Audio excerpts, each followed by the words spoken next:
sœur Rebecca, ou qu'a dit qui est-ce qui fait pour Jonathan? Tu as mal entendu, ma sœur. Je ne suis pas sourde. En entrant, je t'ai entendu dire que Joanne n'est pas faite pour toi. Alors, j'attends des explications. Ma sœur, je crois que tu as mal entendu. De plus, c'est très mal élevé de rentrer sans frapper dans le bureau de quelqu'un et de se mêler d'une conversation. Côté au pas fourré. Pourquoi aurais-je besoin de frapper à la porte quand j'entre au bureau de mon fiancé? Ton fiancé? Qu'est-ce qui se passe ici? Bonsoir Rebecca. Joanne, Dula m'a dit que tu étais encore là. Oui, j'ai rendez-vous avec Jonathan, mais je ne pensais pas trouver une intruse dans son bureau. Non mais, sœur Rebecca, tes parents ne t'ont pas vu sortir avec ce décolleté? Je mis une veste dessus, Madame Pasteur. Je l'ai laissé dans la voiture. Quand on vient parler à son pasteur, on s'habille décemment, ma fille. Comme ce n'était pas à l'église, je pensais que la veste était de trop. En plus, c'est mon pasteur. Je ne risque rien. Tu as tort, c'est ton pasteur. Mais mon fils est aussi un homme, Rebecca. Je suis désolée. Mais oui, tu es désolé. Dis plutôt, ou t'as cherché un l'autre bagaille. Bon Dieu fait me river à temps. Sœur Jo, moi préfère pas répondre parce que je les mots de Dieu. Hé, les filles, on se calme. Mon Dieu. Je vous laisse. J'ai des devoirs à terminer à la maison. Merci de m'avoir reçu, pasteur Jonathan. Soyez tous bénis.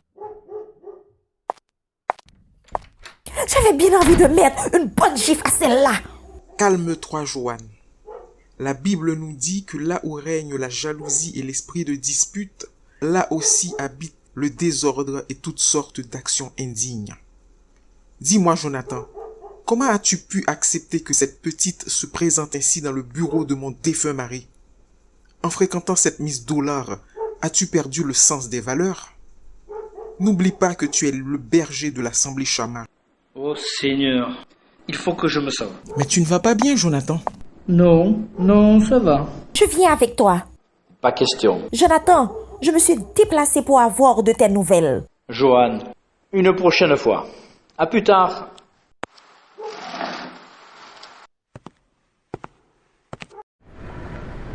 Poursuivez de la poussière à la gloire.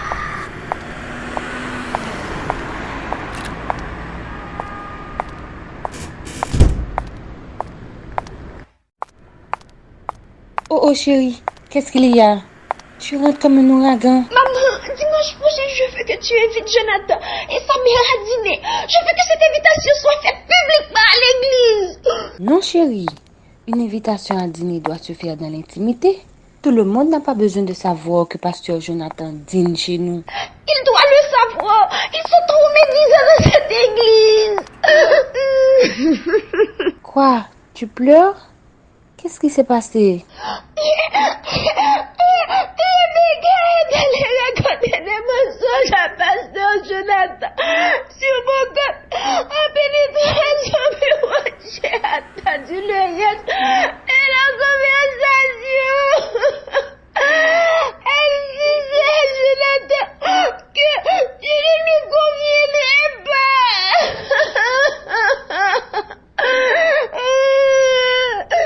Hein? Ne t'occupe pas d'elle. Jo, laisse-moi te raconter une chose.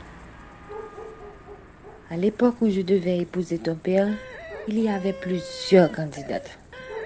Et ce n'étaient pas des Rebecca. Non, des jeunes filles préparées, sérieuses. J'étais à peine convertie. Et ton père était très influent à l'église. Ce n'était pas moi qu'il remarquerait, pensait-on. Mais moi, j'avais les mots de Dieu. J'y croyais fermement. Je priais. Je jeûnais. Il faut prier, chérie. Le combat n'est pas facile. Dieu te montre toujours ce qu'il va te donner. Mais le chemin à parcourir pour l'atteindre est semé d'embûches. Pourquoi ça doit être si difficile? Il est Dieu. Il pourrait nous donner tout en claquant les doigts. Ça n'aurait pas d'importance pour nous. Ce serait trop facile. Comment pourrions-nous témoigner de sa fidélité si tout était facile pour nous? nous n'adorerons plus Dieu et la foi serait vaine. Tu as raison. Je vais changer mon fusil d'épaule.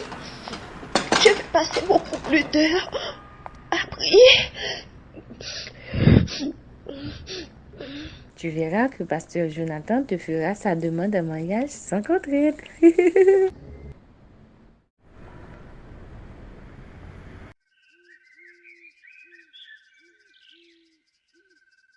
Je crois que tout a été clair. Je veux qu'il y ait cette année plus de fraternité entre nous, plus de patience, plus de tolérance envers les membres de l'Église, surtout les jeunes. Avant de divulguer une nouvelle à l'Assemblée, il faut qu'on se réunisse afin que chacun de nous opine là-dessus. Bon, il est presque 6 heures. Si vous n'avez rien à redire, si ma mère n'a rien à ajouter, nous prions pour clore la réunion. Je crois que mon fils a tout dit. Je veux que nous restions soudés comme les disciples. D'ailleurs, ce n'est pas pour rien que nous sommes 12. S'il y a un péché dans la vie de l'un d'entre nous, qu'on en parle pendant les réunions. Nous sommes tous des humains. Ne laissez pas que ce soit un membre de l'Assemblée qui le mette au grand jour.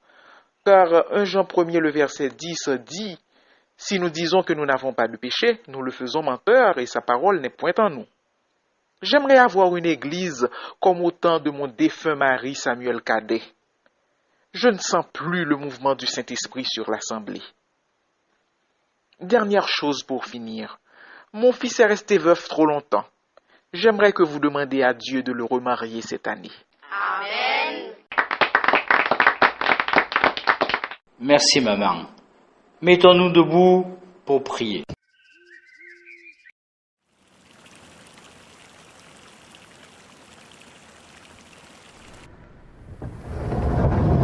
Jonathan, tu me déposes? Où est ta voiture? J'étais descendu en ville avant de venir à l'église. Je l'ai laissée à la maison. Ah, monte donc. Ta mère tient à te marier impérativement cette année. Et ce ne sont pas les candidates qui manquent. Tu dis cela avec une telle tristesse que je me sens peiné.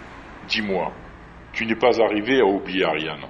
C'est ça? Tu peux m'en parler, John. Je suis ton parrain, ton père spirituel et aussi un homme qui a lui aussi perdu sa femme tout comme toi. Il y a quelque chose que j'ai découvert. Je ne voulais pas t'en parler pour ne pas te peiner, mais Valérie ressemble beaucoup à ta femme. Ne penses-tu pas que sa présence a eu un impact négatif sur ta vie? Non, non, pas du tout. Ma femme était très belle. Ce n'était pas une femme cupide. Je sais qu'Ariane était une pieuse et belle jeune femme. Et si on parlait d'elle? Je t'ai déjà dit que je ne voulais plus parler de cette femme. Je l'ai rayée de ma vie. Si ton Dieu juge que je n'ai pas bien rempli ma mission, qu'il t'envoie. Je n'ai jamais eu aucun songe à ce sujet. Mon Dieu, Jonathan, je ne te reconnais plus. Quel est ce ton que tu emploies pour parler de Dieu? Pasteur Périclès, j'en ai ras-le-bol de cette histoire. J'en ai assez de ma mère qui veut à tout prix me marier et de Joanne qui court après moi comme un gibier. Jonathan, tu es plus fatigué que ce que je ne le croyais. Ta fatigue est spirituelle. Ton âme est sèche. Tu as besoin d'être plongé dans la prière. Je vais t'aider. Merci, pasteur Périclès. Tout à l'heure, Jonathan, je voulais te parler d'Ariane, pas de Valérie. Je crois que cette dernière t'a bouleversé plus que tu ne le crois.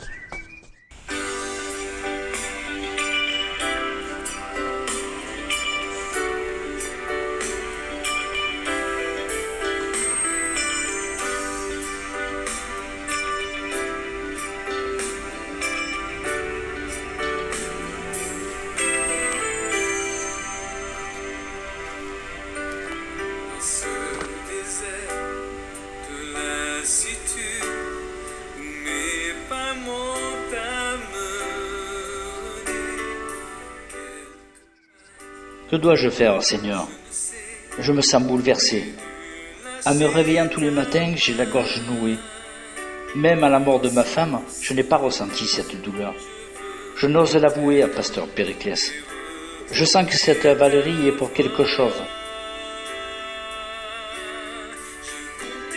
Oh mon Dieu, et si j'allais l'embaucher une deuxième fois? Peut-être accepterait-elle le Christ. Donne-moi une deuxième chance, Seigneur. Je mettrai tout ce qui est en mon pouvoir pour la convertir. Serait-ce raisonnable de retourner au dancing une deuxième fois? Pourquoi pas? Qui le saurait? Non, Jonathan. Si cette femme se convertit, la vérité sur son identité éclatera au grand jour. Les fidèles sauraient que j'ai côtoyé une prostituée. J'ai bien fait de laisser tomber.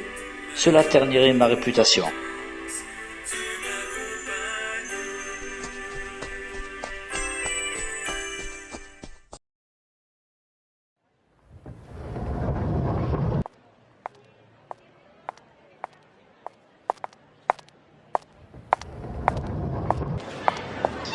La fille, ça vient dans l'étude. Ne dis pas ça. Tu vas me faire rougir. Tes parents t'ont tiré par les oreilles pour te forcer à venir? Pas du tout. Je sens une soif tout à coup à vouloir connaître Dieu beaucoup plus. Mais Rebecca, oui. À la sœur, je cherche. Qui fait que malgré les fiancés à Grégoire, elle est allée faire des avances au pasteur Jonathan? Quand tu auras ton fiancé, tu sais au moins à quoi t'attendre. Voici Maître Robert. Maïs, la paix. Bonsoir les filles. Sœur Joanne, je suis ravie de te voir. Moi aussi, Bob. Cachou, qu'est-ce que tu vas faire chez toi? Je vais réviser mes notes. J'ai un extra demain matin. Tu as besoin de moi? Je vais faire du linge vitrine. J'ai besoin que quelqu'un m'accompagne. Ah, tu as de l'argent? Pas vraiment. Jonathan dîne à la maison dimanche. J'ai envie de porter une robe neuve. Il y a des fiançailles dans l'air. Bien sûr. Au nom de Jésus, faut que métis à l'église ça yo, ouais. Mon Dieu, Joanne va relever le défi. Maestro, tu nous accompagnes? Avec la permission de Joanne, bien sûr. Où ça? Joanne va acheter une robe pour dîner avec pasteur Jonathan dimanche. Tu es un homme, tu pourrais lui faire des suggestions? Bien sûr. Bien que pasteur Jonathan et moi pourrions ne pas avoir les mêmes goûts. Qu'importe, je veux être belle ce jour-là. Tu l'es déjà, Joanne. Tu es le genre de fille qui n'a pas besoin d'artifice pour emprisonner le cœur d'un homme. Oh my God, je suis si émue. J'aimerais Joanne. Bon, allons-y, avant que la boutique ferme. On va à Julie Store. Vous suivez de la poussière à la gloire. Sans perdre de temps, ouvrez vos Bibles.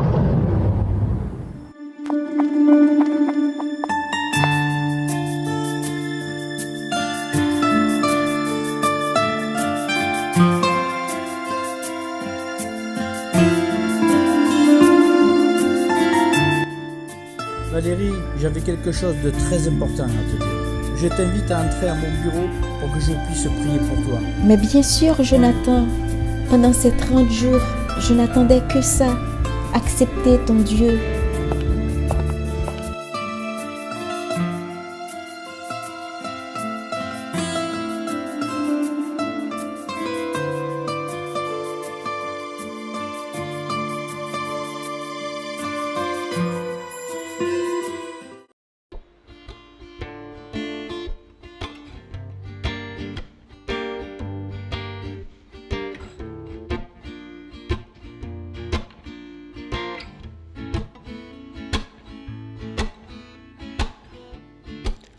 He left no time to regret. He kept his secret with his same all safe bet. Me and my head high and my tears dry. Get on me, that my guy. You went back to what you knew, so far removed from all that we went through. And I tread a troubled truck. My odds are stacked, I'll go back to black. And we only say goodbye with words I did 100 times. And you go back to her, and I go back to I go back to us. I love you much, but it's not enough. And you love blue and I love puff. And life is like a pipe, and I'm a teeny penny rolling up the walls inside. And we only say goodbye with words I did 100 times. And you go back to her, and I go back to, I go back to black, black, black. I go back to, I go back to, I go back to, and we only say goodbye with words I did 100 times. And you go back to her, and I go back to, I go back to black.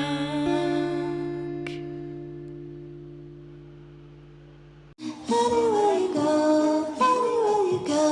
you belong. Anywhere you say, anywhere.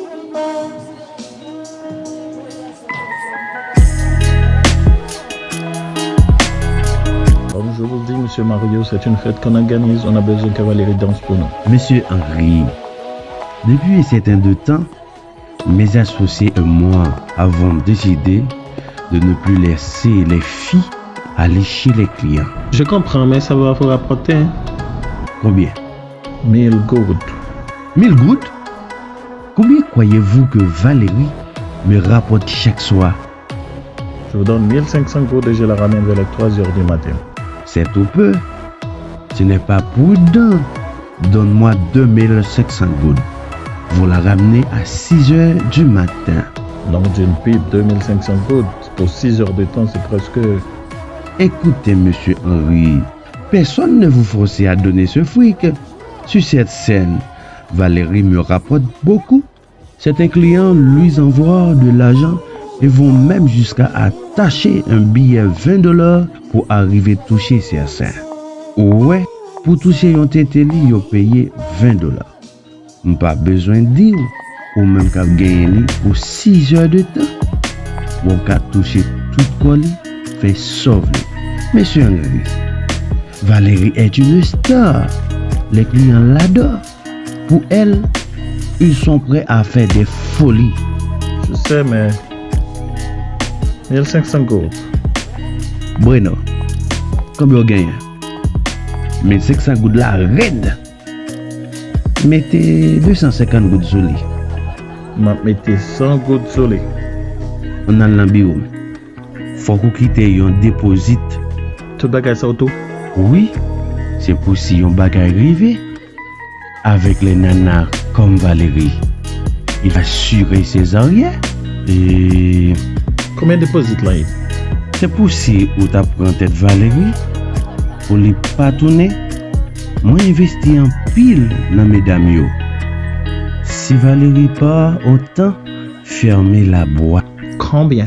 Comme c'est mon pam, on m'a quitté 5000 gouttes. Oh! On m'a quitté mon moitié.